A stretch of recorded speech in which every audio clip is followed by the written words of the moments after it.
White Hands, a Japanese general incorporated association that assists people who cannot masturbate on their own due to severe physical disabilities. Mr.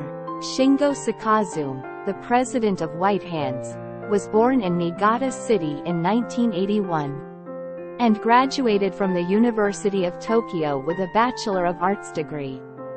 In 2008, he founded White Hands, a general incorporated association in Niigata to assist people who are unable to masturbate on their own due to severe physical disabilities.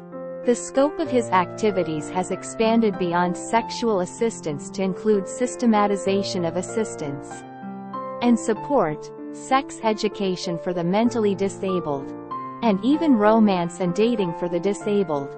The purpose is to ensure sexual dignity and independence through assistance with masturbation. And it is forbidden to touch the staff or ask them to undress.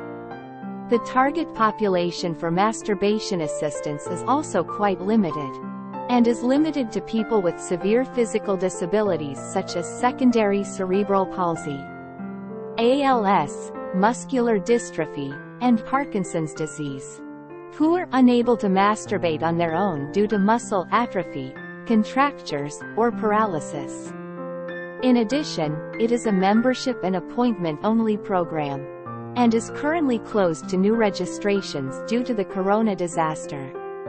Mental disabilities, developmental disabilities, and psychiatric disabilities, as well as physical disabilities, such as spinal cord injuries and cervical spine injuries, are not covered by the program.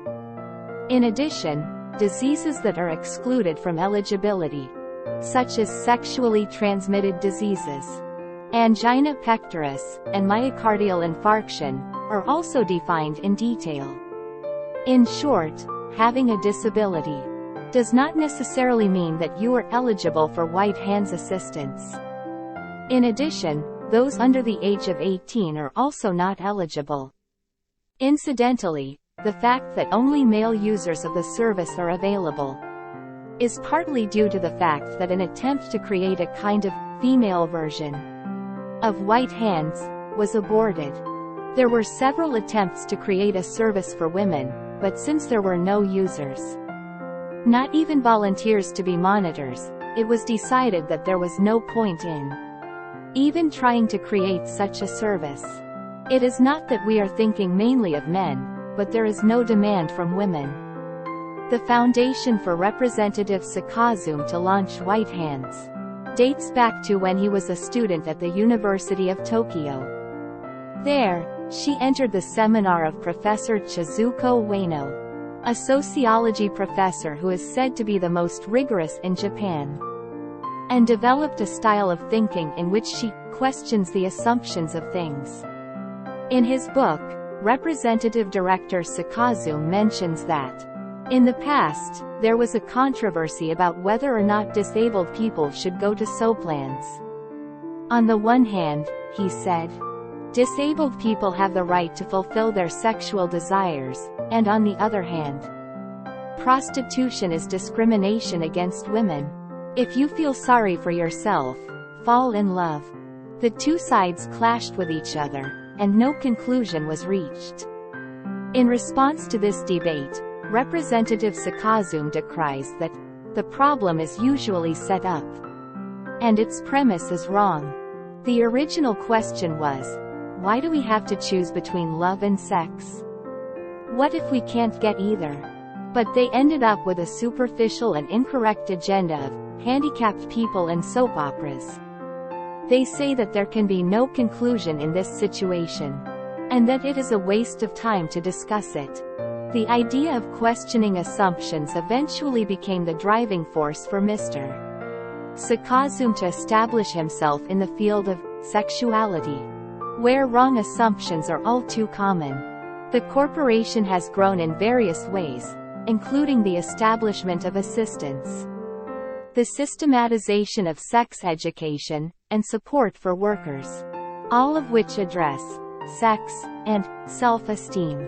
On the other hand, Professor Ueno, Representative Director Sakazumi's mentor, expressed his own theory on the weak in love in his book. He said, "It is fine if they weak love interests and otaku men perish peacefully and alone without making waves. The problem of providing for their old age will remain. But if they make a mistake and leave behind a child, then both the parents and the child will be unhappy. If that is the case, then the declining birth rate is okay. The two sides may eventually clash. There is a Sexuality of Persons with Disabilities test by White Hands, Inc. This certification test is designed to provide basic knowledge, theories and methods of support to protect the sexual health and rights of people with disabilities. The content and scope of the certification test is to check the level of understanding of the basic knowledge about sex of persons with disabilities and the theories and methods necessary to support them.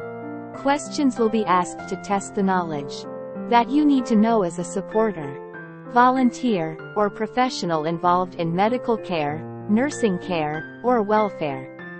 Single mothers living in the sex industry have lower wages and fewer job opportunities than those in the metropolitan area. Among economically impoverished single mothers, the number of those who work in sex industry establishments, such as deli help services, is increasing. Those who do not know the situation will be surprised at this figure. Delicatessen, which do not have their own stores, but deliver women to love hotels, have their offices in small buildings or condominiums, so they are out of sight of residents. The payback rate a woman's share for a 60-minute session of 12,000 yen is generally 6,000 to 7,000 yen. In a normal part-time job, you would have to work half a day to a full day to earn this kind of income, but it only takes an hour. Once you start, you can't stop.